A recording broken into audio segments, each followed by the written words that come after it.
One other complication with the OSCs that we're seeing, let's get into the supply chain. After all, CMMC is intended to secure the defense supply chain, but we're seeing OSCs that have business partners, and they have people that are supplying goods and potentially sharing CUI or participating in the contract, so they have FCI in their environment. What are you seeing in the organizations that are reporting to SPURS as an OSC?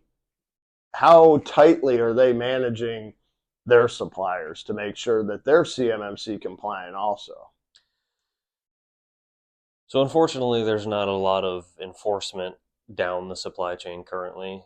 As I mentioned in the beginning, some of the primes are doing surveys to gauge where their contractors are at, and they're finding that there's a lot of those contractors aren't doing anything currently, or they're just waiting to see what happens.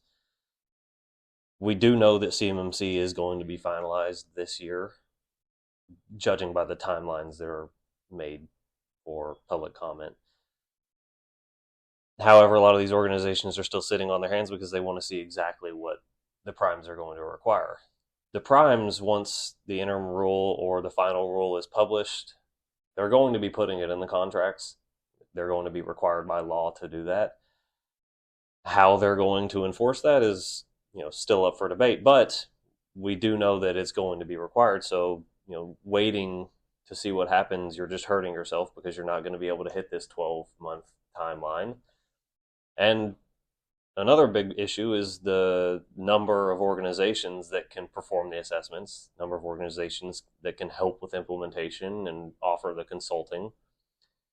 I think there's only maybe 50 C3PAOs right now, and we're talking tens of thousands. I think it's like 60 in the 60s that are actually full C3PAOs. And we're talking tens of thousands of organizations that are going to have to be 300,000. Yeah. And how many RPOs to help with implementation? It's about 300. Yeah, less than 400. So you've got a handful of organizations that can help with consultation and implementation, but you're going to have thousands of organizations that are going to be requesting their services at once. Let me pull back a little bit back on the supply chain and the partners that are helping the OSC. Almost all of our OSCs have some version of an MSP helping them run IT operations, or an MSSP helping them secure their IT operations. What does an OSC need to look for in an MSP or an MSSP to make sure that they're going to be able to address compliance? Because clearly those organizations have a hand into the scoped environment. If they're supporting IT, they're supporting the systems that have CUI and FCI on it.